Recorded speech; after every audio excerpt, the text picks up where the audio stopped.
وقال اللہ تعالیٰ فی القرآن المجید وذکر ان الذکر تنفع المؤمنین۔ ہر طرح کی تعریف و توصیف، بزرگی، بڑائی، کبریائی، حمد و ثنا اللہ رب العالمین کے لیے لائق اور زیبا ہیں، جس نے تنہا اس کائنات کو بنایا۔ بے شک وہی خالق ہے، وہی مالک ہے، وہی رازق ہے۔ سبحان اللہ و بحمدہ سبحان اللہ العظیم۔ بے شمار درود و سلام نازل ہوں ہمارے آخری پیغمبر، شافع محشر، امام الانبیاء، سید المرسلین محمد رسول اللہ صلی اللہ علیہ وسلم پر، جن کے ذریعے اللہ رب العالمین نے اس دین کو مکمل کیا اور یقیناً ہماری ہدایت و رہنمائی کا ذریعہ بنایا۔ اللہم صلی علی محمد وعلی آل محمد کما صلیت علی ابراہیم وعلی آل ابراہیم انک حمید مجید۔ اللہم بارک علی محمد وعلی آل محمد کما بارکت علی ابراہیم وعلی آل ابراہیم انک حمید مجید۔ محترم سامعین جمعہ و سامعات، ابھی جو میں نے خطبہ مسنونہ کے بعد قرآن حکیم کی ایک آیت تلاوت کی ہے، اس میں اللہ رب العالمین نے پیارے رسول محمد صلی اللہ علیہ وسلم کو یہ حکم دیا کہ آپ نصیحت کرتے رہیں، وذکر، اور آپ نصیحت کرتے رہیں، فإن الذکر تنفع المؤمنین، کیونکہ نصیحت سے مومنین کو فائدہ ہوتا ہے۔ مومنین نصیحت سے فائدہ اٹھاتے ہیں، کوئی فائدہ اٹھائے نہ اٹھائے لیکن مومنین نصیحت سے فائدہ اٹھاتے ہیں۔ آج کے حالات اور ہماری زندگی کا مقصد، ہم اور آپ یہ مشاہدہ کر رہے ہیں کہ اسلام پر تمام قومیں ٹوٹ پڑی ہیں۔ اسلام کو بدنام کرنا، اس کو موضوع بحث بنانا، مسلمانوں کی تذلیل کرنا،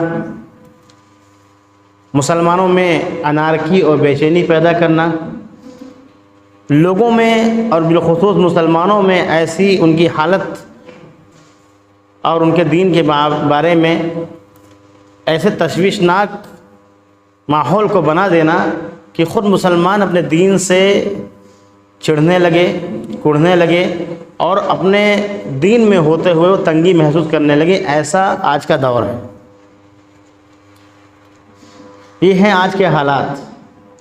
ہر مسلمان، چاہے وہ امیر ہو یا غریب، جوان ہو یا بوڑھا، مرد ہو یا خواتین، جن کو بھی امت کی فکر ہے، جن کو بھی قوم کا درد ہے، عجیب بے چینی ان کے دل میں ہے کہ کیسے حالات ہو گئے ہیں اور ایسے میں ہمیں کیا کرنا چاہیے۔ سب سے بڑی بات یہ ہے کہ ہم اور آپ جو زندگی گزار رہے ہیں، پہلے یہ جاننا ہے یہ بے مقصد ہے یا با مقصد ہے۔ اگر ہم نے بے مقصد زندگی گزار دی، کھانا، پینا، کمانا، اوڑھنا، بچھانا، کیا صرف ہم اس لیے پیدا کیے گئے ہیں؟ کیا ہمارا وجود اسی لیے ہوا ہے کہ ہم صرف کھائیں، کمائیں اور مٹی میں دفن ہو کر کے چلے جائیں؟ کیا یہ زندگی با مقصد زندگی ہے؟ اسی میں ہم اور آپ شب و روز گزار رہے ہیں، دن و رات اسی میں ہم کاٹ رہے ہیں۔ میری کمائی کا ذریعہ، میری جاب کا معاملہ، میرے گھر کے معاملات، میری اپنی زندگی، میرے اپنے بچے، میرا فیوچر، میرے بچے کا فیوچر، اس میں ہم زندگی گزار رہے ہیں۔ تو کیا یہی مقصد ہماری زندگی کا تھا؟ یقیناً یہ مقصد ہماری زندگی کا نہیں ہے، یہ بے مقصد زندگی ہم گزار رہے ہیں۔ مومن کو چاہیے کہ وہ با مقصد زندگی گزارے، اس کا ایک مقصد ہونا چاہیے۔ اللہ رب العالمین نے ایسے ہی نہیں تم کو دنیا میں بھیج دیا ہے، ایسے نہیں ہم اور آپ کو اس دنیا میں بھیج دیا ہے کہ ہم جیسے چاہیں زندگی گزاریں۔ اللہ رب العالمین نے اپنا نمائندہ بنا کر کے اس زمین میں ہم کو بھیجا ہے، ایک مقصد لے کر کے ہم پیدا ہوئے ہیں۔ اگر ہم اس مقصد کے تئیں چلتے رہے، اگر اس مقصد کے طور طریقے پر اور بامقصد زندگی گزاریں، تب تو یہ زندگی ہماری کامیاب کہلائے گی۔ ورنہ ہم بے مقصد زندگی گزار کر کے اور دنیا میں بھی کچھ حاصل نہ کر سکے اور آخرت بھی برباد کر ڈالیں گے۔ ایسی زندگی جو ہم گزار رہے ہیں اس کو غافل یا غفلت بھری زندگی گزارنے کو کہا جاتا ہے۔ قرآن حکیم کا جب ہم مطالعہ کرتے ہیں سورہ اعراف سورہ نمبر 7 کی آیت نمبر 179 میں اللہ رب العالمین نے کہا کہ لہم قلوب لا یفقہون بہا ولہم اعین لا یبصرون بہا ولہم آذان لا یسمعون بہا اولئک کالانعام بل ہم اضل اولئک هم الغافلون۔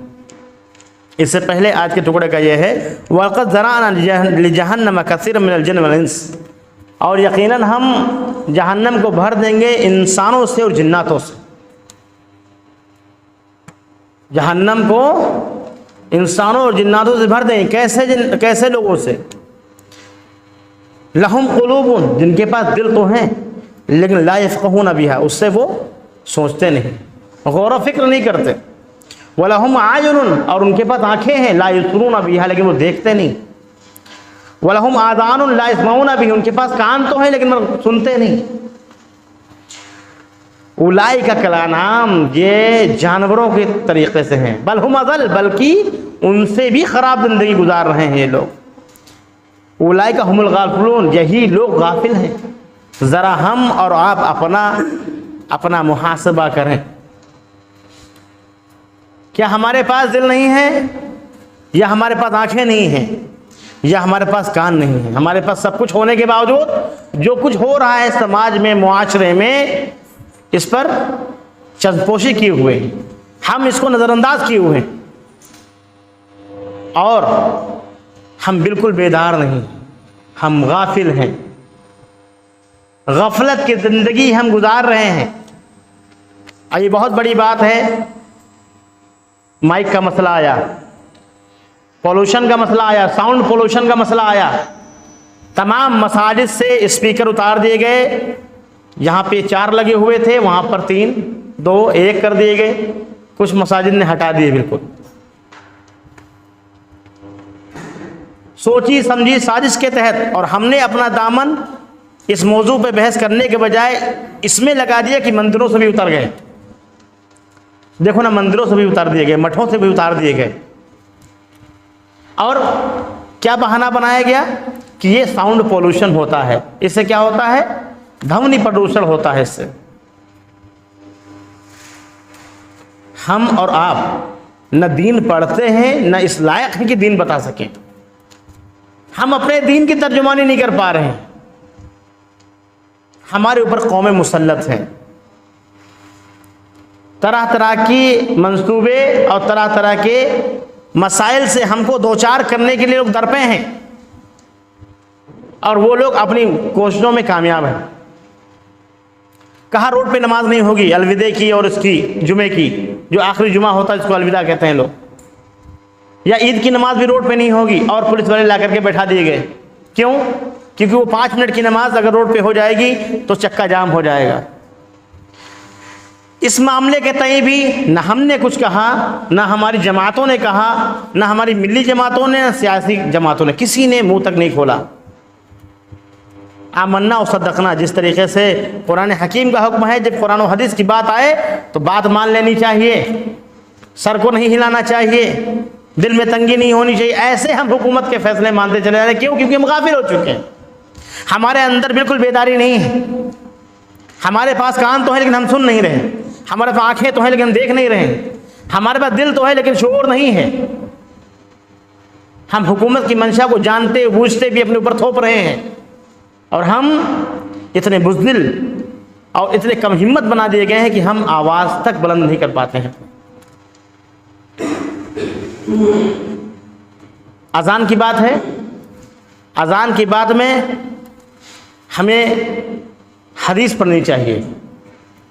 اذان کے معاملے کو ہمارے جو ملی رہنما ہیں یا سیاسی رہنما ہیں، ان کو قرآن و حدیث سے مثبت رویے میں اچھے انداز سے حکومت سے بات کرنی چاہیے کہ جب اذان ہوتی ہے تو ساؤنڈ پولوشن نہیں ہوتا ہے، بلکہ ساؤنڈ پولوشن کم ہو جاتا ہے۔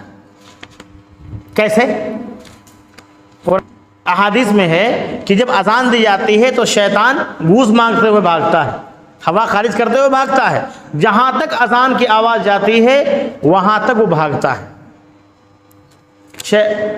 شیطان بھاگتا ہے۔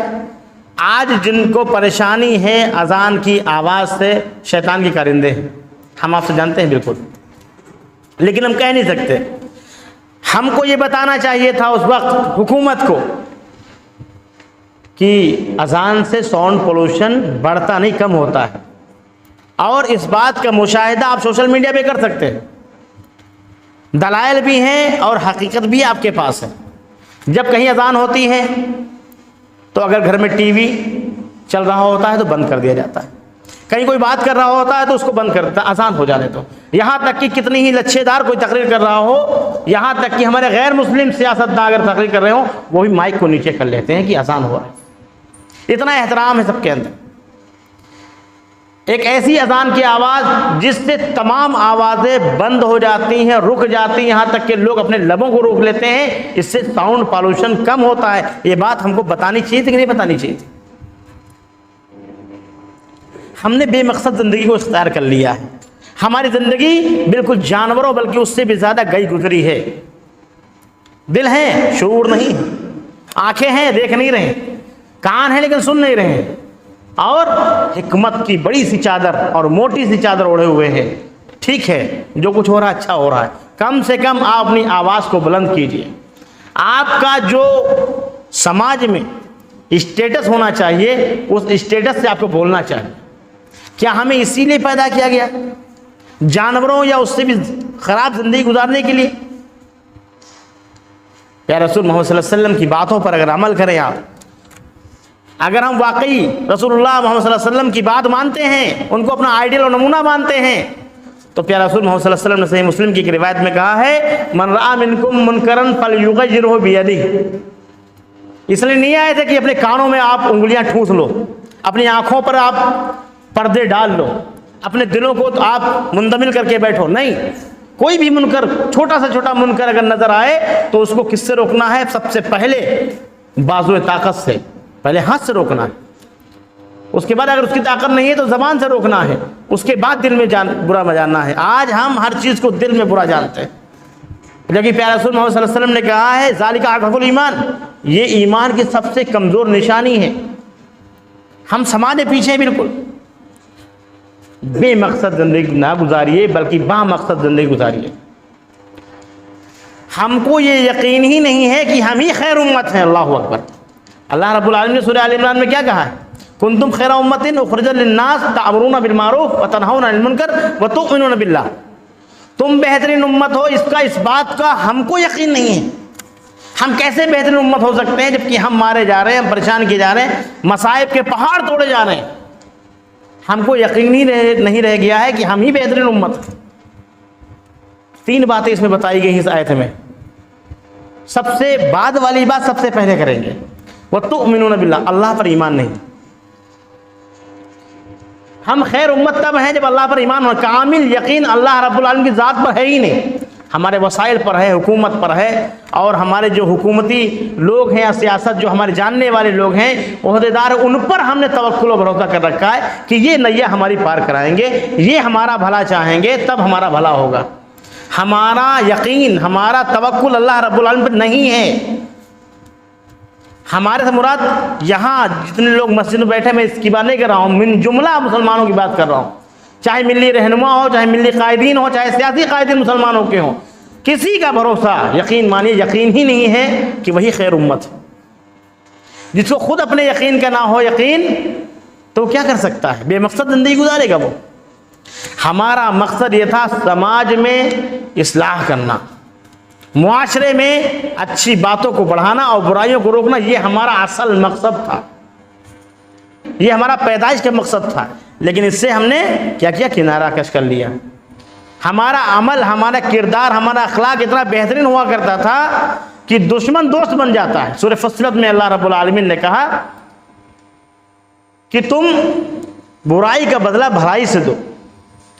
ہم نے بھلائی چھوڑیے، برائی چھوڑیے، لب کھولنا ہی بند کر دیا، کسی چیز کی بھی مخالفت نہیں۔ کیا ہو جائے گا؟ ہم سلاخوں کے پیچھے ہو جائیں گے، ہم پر یہ کیس لگا دیے جائیں گے۔ اذان کی بات ہوئی، کسی نے سوشل میڈیا پہ بھی نہیں بولا ہے، جبکہ ابھی منگل چل رہے ہیں اور ہر منگل کو ڈی جے لگا کر کے پورا دن ساؤنڈ پولوشن کیا جاتا ہے، لیکن کوئی بولنے والا نہیں ہے، پترکار دکھانے والا نہیں ہے۔ ہم اور آپ کیا کرتے ہیں؟ کان ہیں لیکن ہم سن نہیں رہے، آنکھ ہے لیکن ہم دیکھ نہیں رہے، دل ہے لیکن شعور نہیں ہے، ہمت توڑ دی گئی ہے، پست کر دیے گئے ہیں، ذلیل کر دیے گئے ہیں۔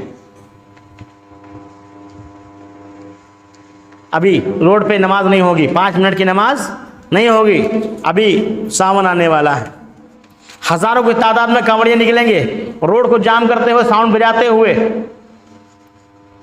اس کی اجازت ہے؟ حکومت ان کی ہے۔ آپ کو بتائیں، آپ بیدار نہیں رہو گے، اگر آپ غفلت والی زندگی گزارو گے، یہ قومیں اللہ رب العالمین ڈالتا ہے۔ سورہ کہف جمعے کے دن پڑھنا چاہیے، سورہ کہف سورہ نمبر 18 کی آیت نمبر 19 ہم پڑھیں، تاکہ وَلْيَتَلَطَّفْ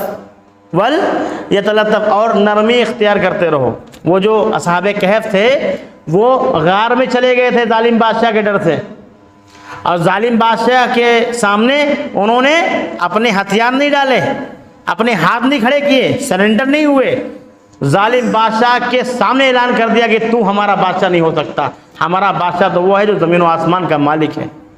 اور دعوت دے کر کے اس کے بعد میں کسی کے سہارے نہیں رہے، بلکہ اللہ رب العالمین کا سہارا لے کر کے وہاں سے نکل پڑے، غار میں پناہ لی، اور پھر دعا کی اللہ رب العالمین سے کہ ہم کو اللہ پناہ دیتے۔ کتنا بیدار تھے وہ لوگ، پتہ ہے آپ کو وہ لوگ کتنا بیدار تھے؟ دعوت کا کام کیا، اس کے بعد غار میں چلے گئے بچنے کے لیے کہ ظالم بادشاہ پکڑ نہ لے۔ اس کے بعد کتنے سال سوتے رہے؟ 309 سال یا اس سے بھی زیادہ یا اس سے کم۔ اصل چیز کسی کو نہیں معلوم، یہ مشہور قول تھے جو اللہ رب العالمین نے لکھ دیے کہ 309 سال۔ لوگ کہتے ہیں کہ 309 سال میں رکے۔ کتنے لوگ تھے؟ 5 تھے، 7 تھے، 9 تھے، اس سے زیادہ لوگ تو نہیں تھے۔ پوری امت کتنی بڑی امت ہے، اگر چند بیدار لوگ ہونا تو سمجھ لیجیے مسائل حل ہو جائیں گے۔ چند بیدار لوگ، انہوں نے کیا کیا؟ کہا کہ تم جاؤ۔ جب وہ لوگ جاگے 309 سال کے بعد، ان کو نہیں معلوم تھا، ان کو شعور نہیں تھا کہ ہم اتنے سال بعد جاگے ہیں۔ ایک آدمی کو بھیجا، کہا جاؤ کھانا لے کر کے چلے آؤ، بہت حساب سے رہنا، بہت احتیاط سے، تھوڑا دھیان رکھ کر کے، کہیں وہ ظالم بادشاہ اس کی کارندے نہ جان جائیں۔ اتنا احتیاط کرنا، اتنا بیدار رہنا۔ 309 سال سونے کے بعد وہ بیدار ہیں، اور ہماری زندگی اتنی نہیں ہے۔ ہم جو غفلت میں سو رہے ہیں، 309 سال کے بعد وہ بیدار رہے، اور کہہ رہے ہیں کہ ساتھی جائے گا اور بلا چو چرا کیے ہوئے کھانا لے کر کے آئے گا، کسی کو بھنک نہیں لگنی چاہیے کہ ہم لوگ یہاں پر رکے ہوئے ہیں۔ اور اس کے بعد کی آیت میں کیا کہتے ہیں وہ؟ انہم ان یظہروا علیکم یرجموکم او یعیدوکم فی ملتہم ولن تفلحوا اذا ابدا۔ آیت نمبر 20 میں انہی لوگوں نے کہا دیکھو اگر ظاہر ہو گئے ہم لوگ، اگر ہم لوگوں کے بارے میں پتہ چل گیا تو کیا کریں گے؟ یرجموکم، پتھروں سے مار مار کے مار ڈالیں گے، ویعیدوکم او یعیدوکم فی ملتہم، یا وہ لوگ اپنی ملت میں، اپنے دین میں ہم کو واپس لے آئیں گے۔ آج کیا فتنہ چل رہا ہے، کیا کہتے ہیں؟ گھر واپسی کر لیجئے۔ وہ لوگ اگر غلبہ پا جائیں گے، اگر ہم پر غلبہ پا جائیں گے تو کیا کریں گے؟ اپنے یا پھر پتھروں سے مار ڈالیں گے یا پھر اپنے دین میں ہم کو واپس لے لیں گے۔ وَلَن تُفْلِحُوا إِذَا أَبَدًا، اور اگر ایسا ہو گیا تو کبھی بھی کامیاب نہیں ہوگے۔ کامیابی کسی دین کے انڈر جانے میں نہیں ہے، کسی دوسرے دین میں جانے میں کامیابی نہیں ہے۔ آج ایکس مسلم کا فتنہ چل رہا ہے اس وقت، بہت سارے لوگ ہیں، ایک جماعتی صاحب ہیں، بڑے چلے کھینچے انہوں نے، دین کی سمجھ، اللہ اکبر، اتنے سال دین میں گزارنے کے باوجود، ملی جماعت سے منسلک رہنے کے باوجود، ایک بندہ مرتد ہو گیا، اپنے آپ کو کہتا ہے ایکس مسلم۔ 3 لوگوں کے ڈیبیٹ میں نے دیکھے ٹی وی پہ، اس ٹائم زور و شور سے ہے،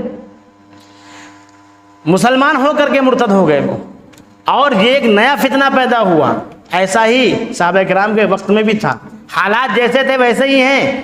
مسئلہ یہ ہے کہ ہم غافل ہو چکے ہیں، ہم دنیا پرست ہو چکے ہیں، ہم کو وہن نے گھیر لیا ہے، دنیا کی محبت نے گھیر لیا ہے، ہم آخرت کی تیاری نہیں کر رہے ہیں، ہم اپنے تئیں بیدار نہیں ہیں، ہم بالکل غافل ہیں۔ بالکل غافل ہے، کسی چیز سے کوئی مطلب نہیں، میں، میرا بچہ، میری فیملی، بس۔ امت کیا کر رہی، لوگ کیا کر رہے ہیں، حدیثیں کیا کہہ رہی ہیں، آپ کے قرآن، آپ کی حدیث کیا کہہ رہی، کوئی مطلب نہیں، آپ کا دین کیا کہہ رہا، کوئی مطلب نہیں، رسول اللہ صلی اللہ علیہ وسلم نے کیسے زندگی گزاری، کوئی مطلب نہیں، میں، میرا بچہ، میری فیملی، بس۔ یہ غفلت کی زندگی ہے، اس سے باز آ جائیے۔ اللہ رب العالمین نے کہا کہ ہم جہنم کو ایسے لوگوں سے بھر دیں گے جو لوگ بیدار نہیں ہوتے۔ ایشو اٹھائیے، اور قرآن حکیم میں تبلیغ کے، دعوت کے، اصلاح کے اور اپنی بات رکھنے کے طریقے بیان کیے ہیں۔ اس شخص سے بہترین کس کی بات ہوگی جو اللہ کی طرف بلائے۔ ہم کس کی طرف بلا رہے ہیں؟ بندے کو اس کے اصل خالق کی طرف بلا رہے ہیں، ہم بندے کو اس کا اصلی دین بتا رہے ہیں۔ ہمارے دل میں درد ہے کہ کہیں یہ بندہ ہمارا، غیر مسلم بھائی، یہ جہنم میں نہ جلے، یہ درد ہے ہمارا، یہ کرب ہے ہمارا، اور یہ کرب ہونا چاہیے۔ رسول اللہ صلی اللہ علیہ وسلم کی فکر ہوتی تھی۔ سورہ کہف میں اللہ رب العالمین نے کہا فَلَعَلَّكَ بَاخِعٌ نَفْسَكَ، کہ آپ اپنے آپ کو ہلاک کر دیں گے، اتنا پریشان ہو جائیں گے کہ یہ لوگ ایمان نہیں لا رہے، اتنی فکر ہوتی تھی۔ آج ہمیں اپنی فکر نہیں ہے، دوسروں کو ہم دعوت دین کیا دیں گے؟ دین کے نام پہ کوئی پڑھائی نہیں۔ ایسے وقت میں ہم کو اپنے دین پر یقین ہونا چاہیے، اپنے آپ پہ یقین ہونا چاہیے۔ کیسے یقین ہوگا؟ ہمارے پاس اصل تعلیمات نہیں ہیں، ہم نے سنا سنایا دین لیا ہے، ہم نے قصے کہانی سے دین لیا ہے، ہم باپ دادا سے دیکھتے چلے آئے، وہی دین سمجھ رہے ہیں۔ ہم نے قرآن نہیں پڑھی، ہم نے حدیث نہیں پڑھی، جو دین کی اصل مصدر ہے، مرجع ہے، ہم نے دین کو نہیں پڑھا۔ اور جہاں دین کے پڑھنے کا، بتانے کا اہتمام ہوتا وہاں جاتے بھی نہیں ہیں، مسلکی بات، فرقے والی بات، گروہی بات کہہ کر کے اور پلہ جھاڑ لیتے ہیں کہ ہم کو سمجھنا ہی نہیں۔ یہ غافلوں کی نشانی ہے، غافلوں کی۔ بیدار ہو جائیے، قرآن و حدیث کو تھام لیجئے، قرآن و حدیث سے مسائل کو استنباط کیجئے، دعوت دین کا کام کیجئے۔ حالات ہمیشہ ایسے رہیں گے، حالات ہمیشہ ایسے رہیں گے، اور ایسے حالات میں ہی دین پنپتا ہے۔ اچھی بات یہ ہے کہ آپ کا موضوع ہے یہ، اور یہ موضوع ہمیشہ سے تازہ رہا ہے اور تازہ رکھتا ہے اللہ رب العالمین، دین کا ٹاپک۔ ہم اصل دین کو سمجھیں، اس کو اچھی طریقے سے ڈیلیور کریں، یہ ہماری ذمہ داری ہے۔ ہم اپنے اخلاق کو، کردار کو، یقین کو ایسا بنائیں کہ مثال دیں لوگ معاشرے میں ہماری، کہ ہاں یہ جو بولیں گے صحیح بولیں گے، یہی جانتے ہیں کہ حلال کیا ہے، یہی جانتے ہیں حرام کیا ہے۔ آپ کو کیا لگتا ہے یہ جو غالب آ چکے ہیں، جن کا غلبہ دکھ رہا ہے، یہ ایک ہو گئے؟ قرآن حکیم پڑھیے آپ، تحسبہم جمیعا وقلوبہم شتیٰ، آپ کو یہ لگتا ہے یہ لوگ اکٹھا ہو گئے ہیں، یہ لوگ متحد ہو گئے ہیں، لیکن یہ دل پھٹے ہوئے ہیں۔ ابھی کل کا واقعہ ہے کہ ایک مندر میں کوئی نجی ذات کا آدمی پوجا پاٹ کرنے کے لیے چلا گیا تھا، اس کو مارا پیٹا اور اس کو اوپر کیس بھی ڈال دیا۔ ابھی بھی دل پھٹے ہوئے ان کے، اور یہ قرآن حکیم کہتا ہے کہ تم کو لگتا ہے، تم کو یہ گمان ہے کہ یہ لوگ ایک ہو گئے، نہیں، ان لوگوں کے دل پھٹے ہوئے۔ یہ سوچتے ہیں کہ ہم اسلام کا قلعہ کما کر لیں گے، نہیں، کچھ نہیں کر سکتے۔ اللہ رب العالمین نے وعدہ کیا ہے کہ ہم اپنے دین کو ظاہر کر کے رہیں گے۔ اب ہماری اوپر ذمہ داری بنتی ہے کہ ہم بامقصد زندگی گزارنے کے لیے تیار ہے کہ نہیں تیار ہے۔ ہم نے اپنا رول واقعی ادا نہیں کیا ہے، ہم اپنا محاسبہ کریں ذرا۔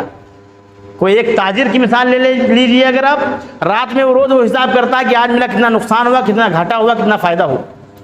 ہم ذرا اپنا محاسبہ رات میں کرنے لگے کہ آج ہم نے اپنا وقت کہاں ضائع کیا، قرآن پڑھنے میں کتنا وقت لگایا، نماز باجماعت پڑھنے میں کتنا وقت لگایا، دین کی بات کس کو بتائی ہم نے، دین کے تعلق سے ہم نے کچھ پڑھائی کی نہیں پڑھائی کی، کسی اچھے عالم کی صحبت اختیار کی نہیں کہ اختیار کی۔ یہ محاسبہ کرنے لگی، آپ کو پتہ چل جائے گا کہ آپ با مقصد نہیں بے مقصد زندگی گزار رہے ہیں۔ اور بے مقصد زندگی گزارنے والے لوگ غافل ہوتے ہیں، جانور ہوتے، جانور سے بھی گئے گزرے لوگ ہوتے ہیں۔ اللہ تعالیٰ کان تو دیتا ہے، سنتے نہیں ہیں وہ، آنکھ تو دیتا ہے، دیکھتے نہیں ہیں وہ، معاشرے کی برائی نہیں دیکھتے ہیں جو بول سکیں اس پہ، معاشرے کی بھلائی دیکھ کر کے اس میں ہاتھ بٹانے کے لیے پیچھے بھاگ جاتے ہیں کہ ہم اچھا کچھ کریں گے تو لوگ نشانہ بنائیں گے ہم کو، طرح طرح کے بہانے۔ تو بے مقصد زندگی گزارنا بند کر دیجیے، با مقصد زندگی گزاریے۔ آخر میں اللہ رب العالمین سے دعا ہے کہ اللہ رب العالمین ہم سب کو با مقصد زندگی گزارنے والا بنائے، آمین۔ وآخر دعوانا الحمد للہ رب العالمین۔